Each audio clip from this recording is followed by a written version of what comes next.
You know, I'm thinking about calling myself the chicken pundit because I keep you abreast of political questions no one else is asking. Ah, I know, terrible joke. So the terrible question, or the one question I want to ask today is, what is the difference between a confirmation hearing and a funeral?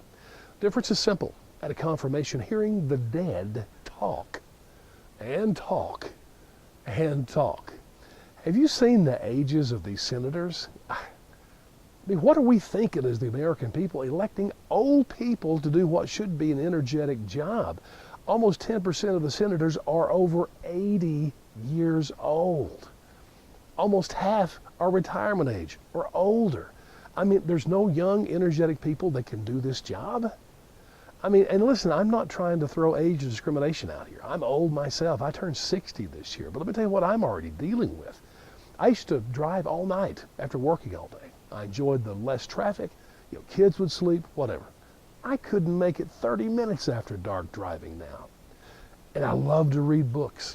I can recall going to bed even being tired, getting a book, and maybe reading for 2 hours because I was so enthralled with what I was reading. Not a chance that's going to happen now. I can't even get through a paragraph, and I'm out. And even, listen, I could sleep for 12 hours, get up. And if I'm comfortable in a chair reading a book, I won't go 2 pages until I'm and my head run back. I don't know how they supposedly do it. And then we've got the whole peeing issue.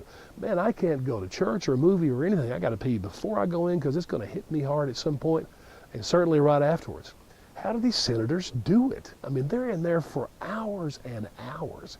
Either they're wearing Depends, or there's a whole lot of activity going on we're not being shown. You know, when the presidential election was going on, you had 2 candidates that were 70. I mean, we had big issues like immigration, economy, ISIS, but maybe the biggest issue we need to bring to the table when these old people are running is Alzheimer's, because science shows us that the symptoms begin to show up at about 65. So maybe we need to have some rules that say, well, here's what you do when a person is diagnosed with that. I don't know. I guess I just have to feel that maybe at some point, some election, we can look at this and say, you know what, I am not going to vote for a person 80 years old to be my senator or my congressman.